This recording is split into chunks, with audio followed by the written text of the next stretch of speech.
يا أيها المزمل قم الليل إلا قليلا نصفه أو انقص منه قليلا أو زد عليه ورتل القرآن ترتيلا إنا سنلقي عليك قولا ثقيلا إن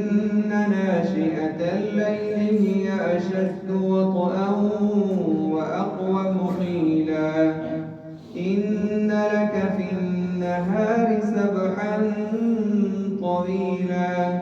واذكر اسم ربك وتبتل إليه تبتيلا رب المشرق والمغرب لا إله إلا هو فاتخذه وكيلا واصبر على ما يقولون واهجرهم هجرا جميلا وذرني والمكذبين أولي النعمة ومهلهم قليلا إن لدينا أنكالا وجحيما وطعاما ذا غصة وعذابا أليما يوم ترجف الأرض والجبال وكانت الجبال كثيبا مهيلا إنا أرسلنا إليكم رسولا شاهدا عليكم كما أرسلنا إلى فرعون رسولا فعصى فرعون الرسول فأخذناه أخذا وبيلا فكيف تتقون إن كفرتم يوما يجعل البلدان شيبا السماء منفطر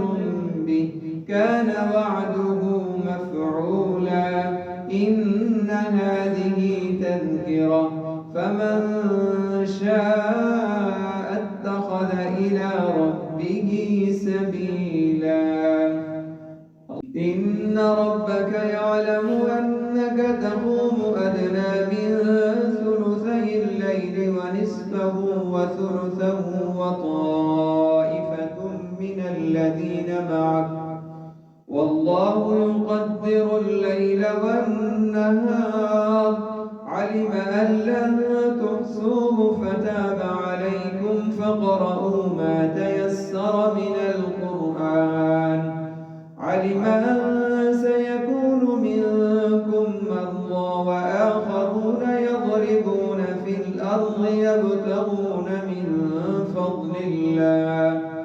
وآخرون يقاتلون في سبيل الله فاقرؤوا ما تيسر منه وأقيموا الصلاة وآتوا الزكاة وأقرضوا الله قرضا حسنا وما تقدموا لأنفسكم من خير تجدوه عند الله هو خيرا وأعظم أجرا واستغفروا الله إن الله